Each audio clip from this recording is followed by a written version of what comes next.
What's in the basket? Clothes. What's in the basket? Nothing.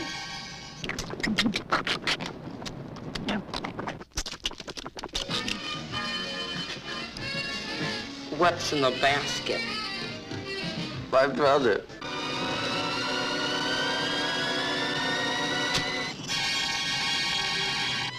What's in the basket? Open it, if you dare. Basket case. Welcome to the latest episode of the podcast that wouldn't die. I'm your host, Kevin. With me, as always, is Aaron. It's another craptastic day in the land of Trump. This week, we'll be discussing the horror classic, The horror. Basket Case, starring no one you've ever heard of. Or will hear of. Or will ever hear of. So there you have it. Good times had by all. Sweet Jesus. This was your selection, if I remember correctly, Oh, Aaron. crap. It's because you made me watch that stupid, great horror shows you've never seen or missed out on. They're a little hit or miss on that show, I would venture a guess. What do you think?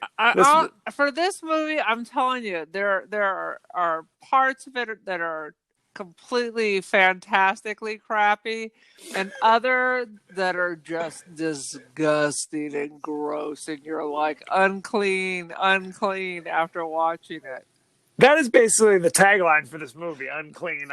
Exactly. Where's the bleach? Where's the bleach that Trump was going to give us to cure the corona? Injected. I need it injected in my eyeballs. At the very least. Now, when did you even heard of this movie, Aaron? Honestly, I have some vague recollection, I'm sure, from my youth wandering through Blockbusters. Right, exactly. But honestly, it probably was when we were doing the show, we start watching all these shows of overlooked classics. They were a little fast and loose with the whole classic thing, I venture to say. I mean, Basket Case the musical, that could be real.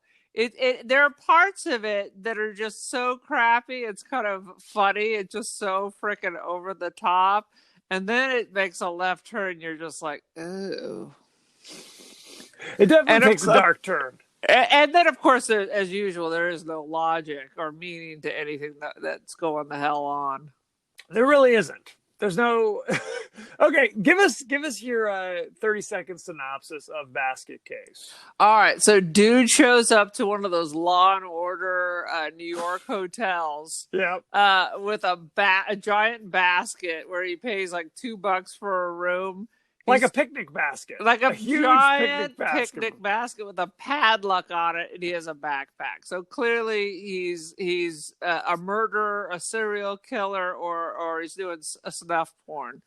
So all we know is he shows up, and then it's revealed that he has like a critter in the basket, which is his twin, a partially absorbed twin. A conjoined twin. Formerly conjoined. Yeah, right. So they snapped him loose like a Lego piece. And now, for unknown reasons, they're wandering around with wads of cash, feeding a weirdo globular twin hot dogs and hookers. The end. Did they explain... Did they explain why he's got that huge roll of cash? Was there ever any explanation? I missed that. I missed that. There were many times where I thought, maybe I should rewind this, and then I thought the better of it. I was like, it's not worth it. I don't need to see any of this. It's not going to make any more sense. But he has like a Cuban drug lord dealer's like roll of cash. Right, it's roll. Scarface, and you expect Michelle Pfeiffer to be popping out of the basket. Yeah. He makes the cardinal mistake when you're in basically Death Wish level New York City is basically what we're dealing with here. He rolls into the crappy crack den hotel and pulls out a roll of cash with like hundreds. And he's just like fanning through it, How much for one night? $20? Let me get through these hundreds before I eventually find a 20. While 5 guys are sitting there like salivating. Exactly. It was every alcoholic, rapist, drug kingpin, just watching him. Yeah. You just don't do that. You don't. I've never been to, the Warriors of New York. He does have. He is kind of rocking the Warriors fro there. We definitely have to talk about his haircut. I wrote that down many times. I don't know what that was. I think it's blonde Kramer. No, it's like it's either like full blown Dr. J afro or it's like kind of early 80s housewife. I don't know what it is, frankly. It's all over the map. I'm not really sure. I think it used to be called, and this is not a politically correct term, but the J-fro back in the day. Could be. It's offensive. It's clearly you have curly locks, and you decided, I'm going to straighten them using a hairbrush. It's rough sledding. It might be the most terrifying part of the movie, as far as I'm concerned. There could be another twin living up there in that bird's nest. Right. Okay, so basically the plot of the story is they were conjoined twins, where there's the dude, what's his name, Dwayne? Doesn't matter. Dwayne. I didn't even learn his name. It's not necessary. Dwayne is the normal looking dude, and growing out of like the side of his like abdomen was a little crazy critter. It looked sideways. like the poop emoji, but Yes. Peach with giant hands and giant arms. Well, the arms aren't giant. They're like, maybe half a foot long, but big old hands. They had the hands of someone who worked as a mechanic for like 50 years and once a week put their hand in a crusher. So they were just like these giant, thick, fat, gross hands. Yes, they were jacked. But so they're going on a revenge tour, essentially, because against their will, they were separated when they were like 12 or something. Now, let's be truth. They were separated because they were basically not receiving even education because they were just hiding in their room. Well, the kindly aunt taught them some things, but it was the mean father who was like, you killed, because the mom, I guess, died in childbirth, giving birth to it was very Game of Thrones. And literally, so this is hilarious. So they have this scene where they bring in these 3 doctors, one of whom is a veterinarian. That's nice. They're covering all their bases, and they literally cut the creature Belial from Dwayne's body. What's his name? Belial, Bilal. I didn't name him. Oh, Jesus. And then they put him in a trash bag and literally put him at the curb for Otto the garbage man to pick up in the morning. And the most disgusting thing is, even though this is 20 years later, the wound has never healed. So he's just like a slug with blood everywhere. Well, no. That was because it was like a murder-rape situation. That's why. Yes.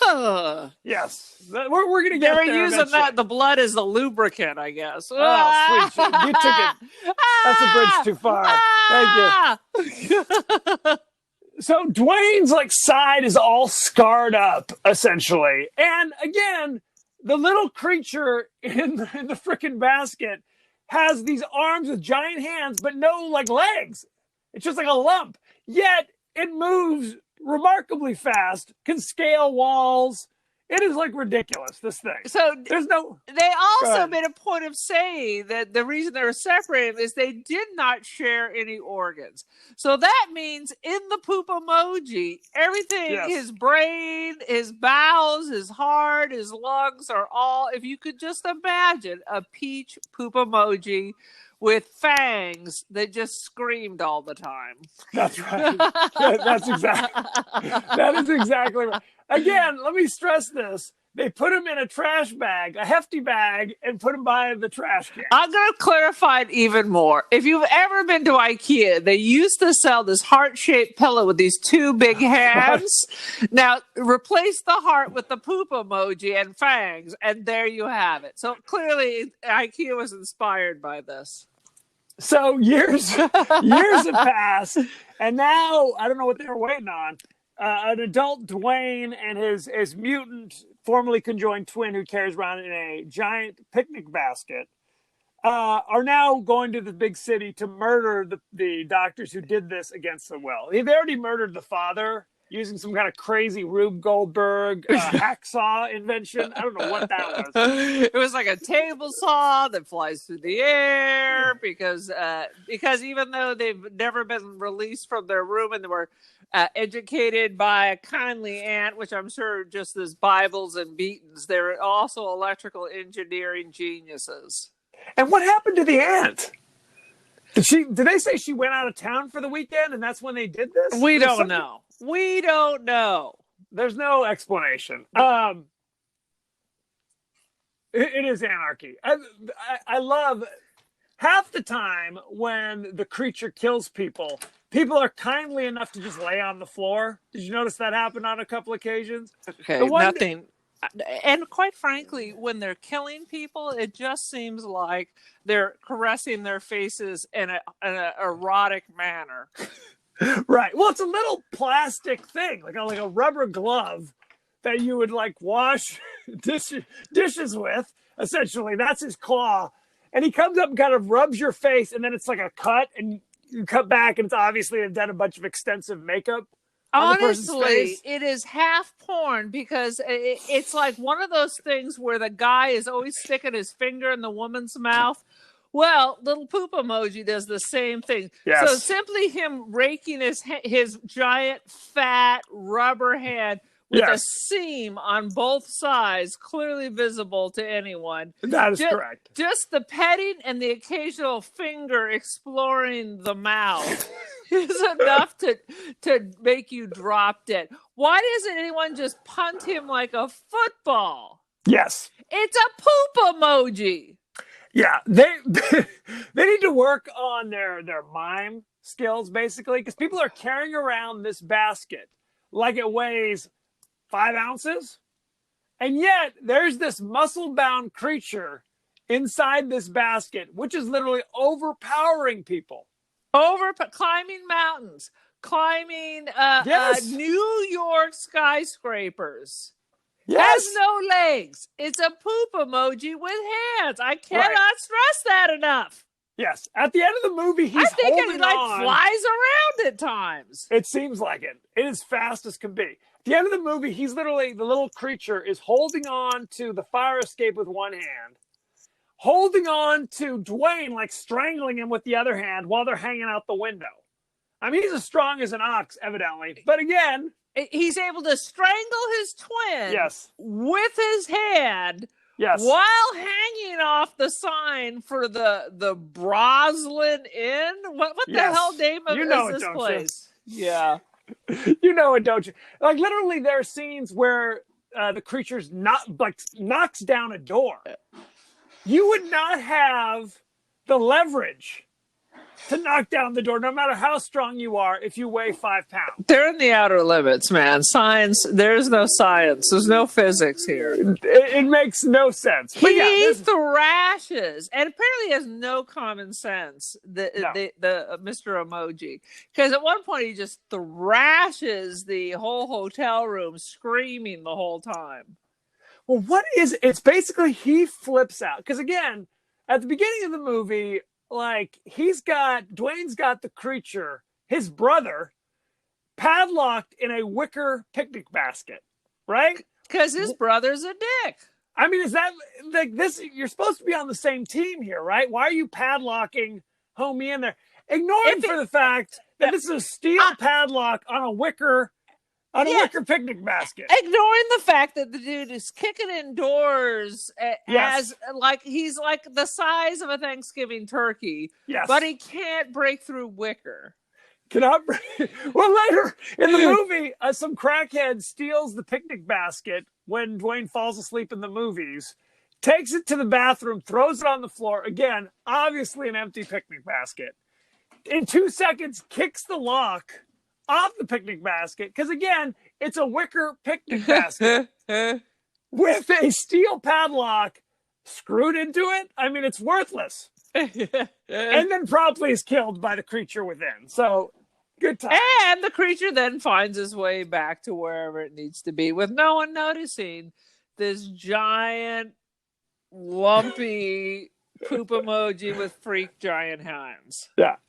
It's a total freak show. I guess what causes problems is... I'll tell you what causes problems. Logic, reason, Yes. physics. That's what causes problems. These are big problems. This Too is why big there's to no overcome. critical thinking in America.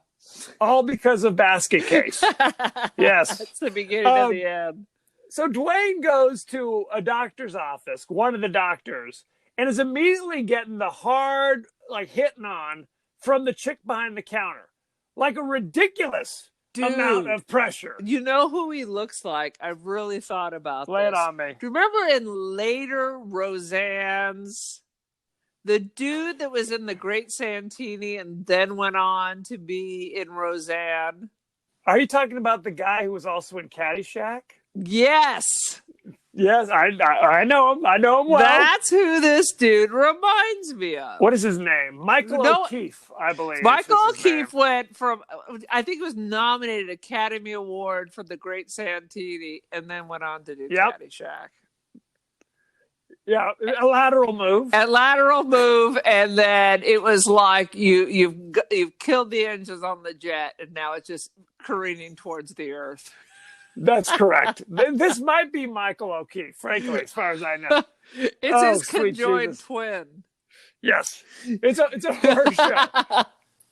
But this chick behind the counter, who's obviously wearing a wig. Did you notice that? The entire movie, she's wearing a crazy. It was the wig. worst wig, and I don't understand it. But this is part of that super campiness. I mean, the main character can't even play like a drunk. So clearly, I don't know. Is he LDS? I don't know. But it's the he might be. LDS.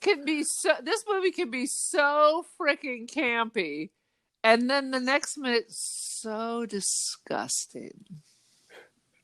See, I didn't find it even remotely scary. No. Not even remotely. Campy. Not scary. Yes. But Yes. there are some moments when that little dude can be creepy as hell.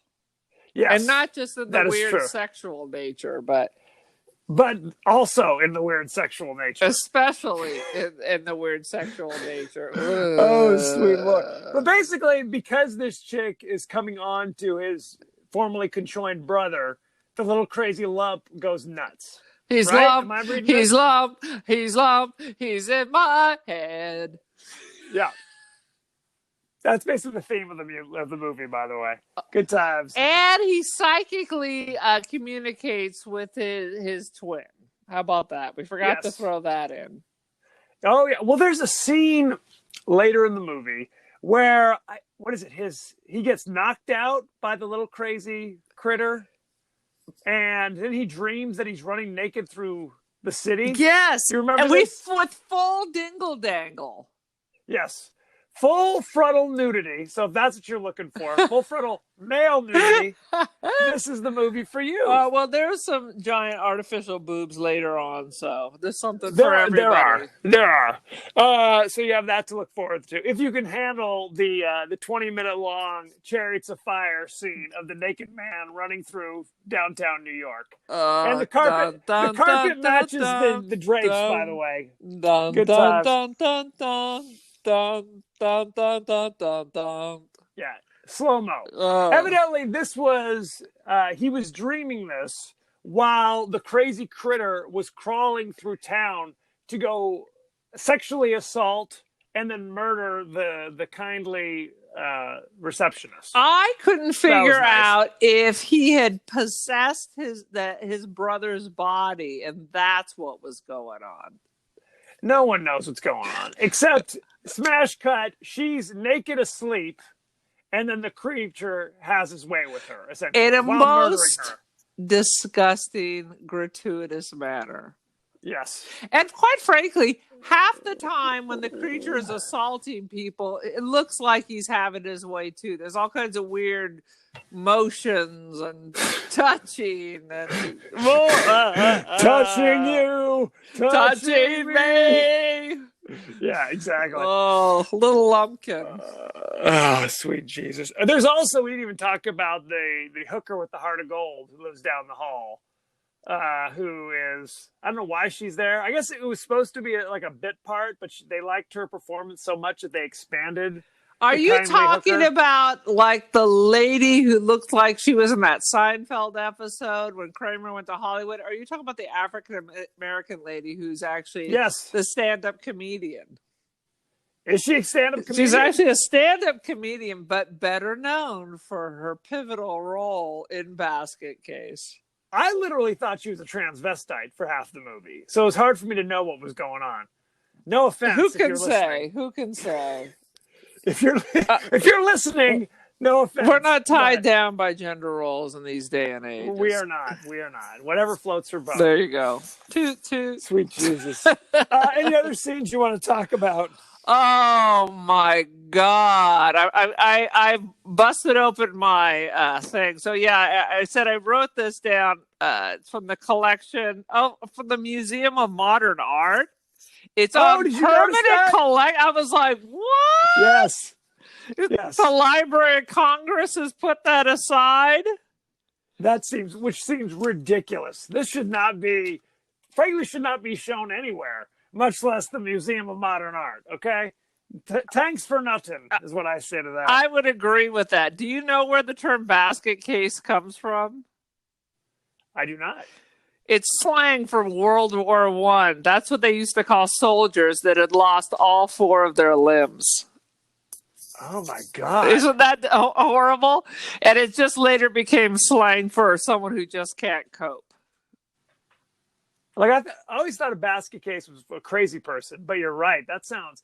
What is that movie? There was a movie that came out in the 70s, and they used the scenes from that Metallica song, where it's like the dude has no arms or legs, has no senses. Boxing Helena. It was Boxing Helena. That was exactly what it was. Oh my God! What are you talking about? Are you talking No, it was about called, Tommy? No, yeah. It was called like Johnny Get Your Gun or something like that, Oh, where it was my- literally a story. It was a story about how the horrors of war, basically. So go watch that. It's I have not. in the Metallica video 1, where it's like those scenes. Yeah. Lovely. Pretty A much, little I uplifting. watched All's Quiet on the Western Front and read the book and then vowed never to watch another war movie again. That's all you It didn't stop war; it just stopped me from watching war movies. And then I have some confusion because it seemed like the brother was trying to always like attach to someone else. But didn't it seem like he was always making these side slices? I'm trying to figure out, is he trying to reattach to strangers? Did you notice that? I did not notice that. Because it made no, I'm like, well, why doesn't he just attach to his frickin' brother? Well, they made, this is obviously behind the scenes, but they made like 4 freaking sequels. No. Yes. Oh, yeah. That doesn't make any sense. It doesn't. And much like the plot of this movie, it does not make a whole lot of sense. Sweet Jesus. There were some other things. What about the crazy veterinarian doctor who, when she gets the call from the doctor, I think he's on to us, she's like having some bizarro like swingers dinner with some random dude with his tie all undone. It was such an uncomfortable scene. It was all half poured. It was. And not the good half, frankly. I don't know. I'm obsessed. The doctor's name was Needleman. I needed to write that down. I'm never going to a doctor named Dr. Needleman. Dr. Needleman. Dr. Cutter was the veterinarian. And there was Dr. Lifflander was the first doctor killed in the opening scene. Who got killed with all the scalpels in her face? That was Dr. Cutter, the veterinarian. Dr. Cutter, Dr. Needleman. What was the other doctor? Dr. Lifflander. I don't even know what that means. I don't even know. I'm sure it means it's German or Swedish for I'm in a fucked up movie. Let's not speculate. But I will tell you, I don't believe having 5 scalpels in your forehead and cheeks is going to kill you. Wouldn't feel good, though. It would cause you to do some screaming, I would say. Well, he goes to the veterinarian, again, with the basket, like this is his pet, theoretically. And I swear to God, the waiting room was full of people. It was packed. People were there with like a German Shepherd and all these other things. Then he murders her, like loud screaming, banging around. And there's just the 2 nurses going, "Doctor, is everything okay? Doctor, where the heck? How did they get out of that? How did they escape with all the craziness? With like a full, like 100 people sitting in the waiting room and the 2 nurses waiting right outside the door." We may never know the answers to these questions. You know what? We don't know. There were some weird, like, crazy things that went on when he was worried that he was going back to the house because his brother was on a killing spree. He goes to his girlfriend and he's like throwing her and banging her against walls. "They killed Donovan. I don't want them killing you." He like throws her out into the street, like physically assaults her. Yes. And then this isn't a hotel. This is a nut house. Oh my God, it's so ridiculous. And I don't understand. Why is he now just bringing his brother to kill just random people now? Who did he bring? It just seemed all of a sudden he's like, well, didn't the creature kill his girlfriend? Or you said that was the receptionist? The receptionist was his girlfriend. Oh. You know what I thought was so weird was like when the emoji was squeezing her boob. I will tell you, you don't sleep through that. I'm not going to ask any questions. You just don't sleep through that. And then it just became a whole necrophiliatic, most disgusting scene of the entire thing. Yeah, we're going to talk about I was like, that. I'm like, what's going on? Then I was like, ah! So I see what's going on. It was too much. Too much. It was too much is freaking correct. Are you ready to go through behind the scenes? Yes, because I have nothing about behind the scenes. So tell me all the secret. Basically, I wrote, oh my God, so gross, rape. Yes, pretty much. Most of the credits that appear at the end of the film are fake. The crew is very small, and rather than repeat the same names over and over again, they decided just to make up a bunch of names. Are you sure it was that versus I don't want my name associated with this? It could be that as well. That big wad of cash that he's flipping out at the Hotel Broslin, that was the film's entire budget. Literally. I believe it. Looks like about $500. So the actor who played Dwayne also supplied the face casting for the creature. So there were times, the face was similar. Yeah. There were times when I looked at the face, especially when it was like a close-up, so it was a real mask. It did look pretty kind of creepy. Well, and the guy who played Dwayne also provided the crazy screaming voice of the creature. God, that is the worst. Literally, this thing just goes, ah, ah, ah. That's all it does. Yes, it's true. I definitely had to turn down the volume a couple times in those moments. Lest I wake up the entire house. So, oh my God. And then they all come down right for the crucial rape scene. Yes, exactly. The whole family came down just in time for that lovely moment. Anytime you hear a woman walking, like high heels, because they have to go in and like re-loop. Right. That was the director wearing the high heels. Because they couldn't just hire women. They just couldn't do it. They couldn't afford it. Why hire somebody? Then you could just put on the high heels yourself, I guess, Ed would. Well, I guess when you're also the Foley guy yourself, when you're the director, the producer, the writer, the Foley artist, the gaffer, the sound mixer. According to the writer-director Frank Henenlotter, he was emboldened to make the movie because he didn't think anybody would ever see it. And he was horrified that it became a success. Excuse me? What Yeah. a bunch of bull crap. I want to make a film and spend other people's money that no one will ever see. That's Right. what is. I'm so excited to make a film that no one will see. Yeah, it What a sounds load like, of crap. well, considering what we've seen a couple of his other movies. Do you know what his other movies were? Frankenhooker. Frankenhooker and your favorite, Brain Damage, about the crazy worm creature that crawls on people's backs. Oh God, I hated that. Yeah. Frankenhooker, I would say, is the star of the show. Frankenhooker is mildly amusing. Brain Damage is horrifying. It's You don't wanna watch horrifying. it. This is And- horrifying. Yeah, good times. Good old Frankenhooker. If you haven't seen that, sweet Jesus. Oh, good old Frankenhooker. The girl who played Sharon, the receptionist, we said, wore a wig the whole time because she was bald because she was a punk rock musician. And it was her day job. I was going to say, there was one part where it really, you knew that the time this was made, because at the very end, when there are all the crowd of people outside, you totally see like the 80s punk rocker with the little tiny white glasses. I'm like, that was not costume. That was a dude off the street. Real you could tell the difference. You believe it. You tell the difference. It's like somebody's whipping together a costume. They're like, dude, come over here. Here's $5. Oh, if that.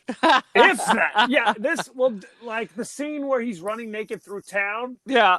they just did that. They just said They had no money for permits. They took can't the pay time. off the mafia to film in New York.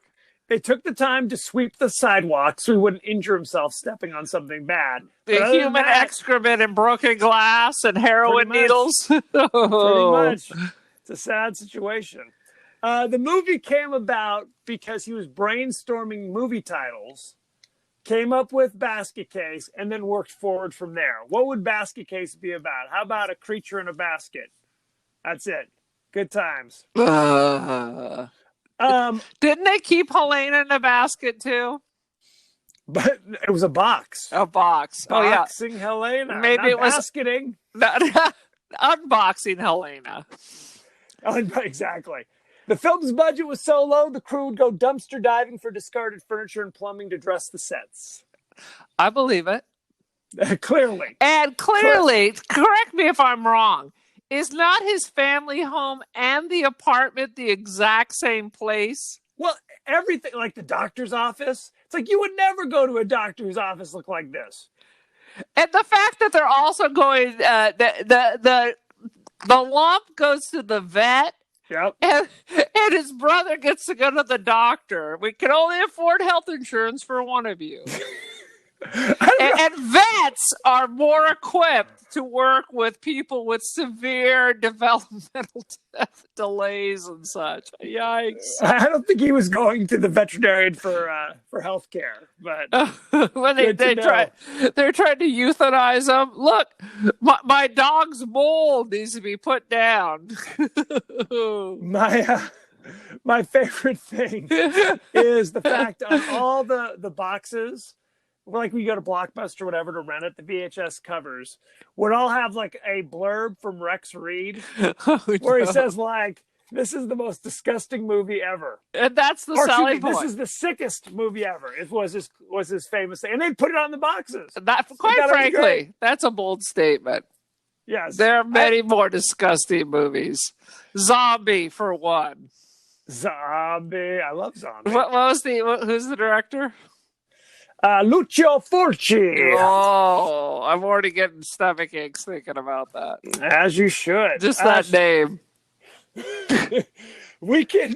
I was gonna say we can move on to the cast, but why? What do you got to say? What do you got to say? Really, not a whole hell of a lot. If you scan through it, you will see it's basically people who are in Basket Case. That was their big claim to fame. Maybe they did a little community theater. Yeah. So when you go to IMDb, there's like it's image not found and one line. Oh yeah. It's like I'm looking at IMDb right now, and it's like pictures from Basket Case. The Yeah. people who have pictures. Let's see. Basket Case 2, Basket Case 3. So And yes. then like a brief stint on Days of Our Lives. Sometimes they roll over to the soap operas. Yeah. Good times. Like I said, they made a bunch. I believe, I may be losing my mind, but I think in the 90s, I actually saw at least one, if not both of the sequels. Well, it was big in the 90s. I mean, you couldn't rent movies fast enough. So they had all of these direct-to-video, like the Full Moon Entertainment. Remember all those, the Doll Man? Oh, yeah, absolutely. Those things never aired on HBO or no. a theater ever played any of those. Those were all direct-to-video. Right. That's basically The mark of quality. Well, that's the thing. It's like in the, even in the 80s and earlier, these movies had to go into the theater because there wasn't that home video thing. You know what I mean? It wasn't until later in the 80s and definitely into the 90s where it was a bunch of straight to video. Yeah. Straight to video became a thing. And they couldn't even afford to film in Canada. It was all like weird Eastern Bloc countries. Or Uganda or something. I don't know. I don't think they're filming in Uganda, but thank you very much. Oh, sweet Jesus. Are you ready to do our ratings? Are you ready? Oh, my God. All I keep imagining is if a mole was a rapist. That is all I keep thinking of. This is going to haunt my dreams. Thank you. This is more disturbing than Apocalypse Now. Keep in mind, you're the one who picked this bad boy. Damn you to hell. All right, you give your rating first. Well, first, let me tell you this. What do you think the rating is on Rotten Tomatoes? Okay, this is sad, but I already know what it is. Oh, you do? Well, then it defeats the purpose. Let me just tell you that the rating was most of my grades throughout college. That's what the most horrifying thing of all is, the high rating that this got on Rotten Tomatoes. 77% fresh. I was shocked. Shocking. I was shocked. I could not even begin to believe that this would get a 77. This is like single digits as far as I'm concerned. I mean, honestly, except for the disgusting rapey business, this could be one of those midnight movies where, you're 18 and you've had a couple of drinks and you go to the movies, you would laugh at this. This is a laughable thing, except for the boring parts. But once you got to a giant melanoma raping a dead person, the magic goes out the window. I didn't even tell you this. Except for Beavis and Butthead. Go ahead. That scene, the immortal rape scene, the crew almost walked off the set. They were so appalled by it. It was disgusting. It is. Well, I mean, and frankly, this movie, it's gross, but it's not like. No, it's not so gross that you're like, "Where's my vomit bag?" or something. No, it's not like but that kind of gross. It's more like ew. Right. It's definitely a big ew. Yeah. That is. So my rating is. Go for it. Are you ready? Lay it on me. 2 gags and 1 upchuck out of 5.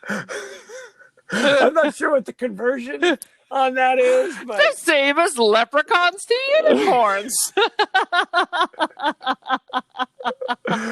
Oh, sweet Jesus. I guess I will give it 1 out of 4 partially absorbed conjoined twins. I don't know. I mean, that seems fair. That seems generous, actually. It seems it's not horrible. It's not nightmarishly awful. It's just kind of, for me, it's just kind of whatevs. Was kind of my feeling. I don't know. There were times I started like loading up the dishwasher, but then there were other times where it was clearly just so schlocky. It was kind of amusing. It definitely had amusing moments. But overall, it was. I mean, I've seen this several times. I don't know why. I'm not sure. I'm sure you even own it. It's probably on your Hot 100. Don't even lie. You can't hide your shame. Yes. It's on your Monster Porno Vision ratings board. Do you know when this movie came out? I was looking at the date here. I was kind of surprised. I want to say 83. It's 82, but to me it felt like 78 or something like that. Maybe it was just the hairstyle.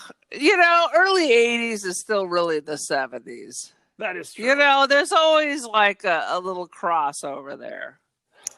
I would not recommend this movie to anybody. I'm trying to envision who I would recommend this movie for. Beavis and Butthead. You'd recommend it to like the kids who like shot up Columbine. You'd recommend it to kids who play with pocket knives and fireworks.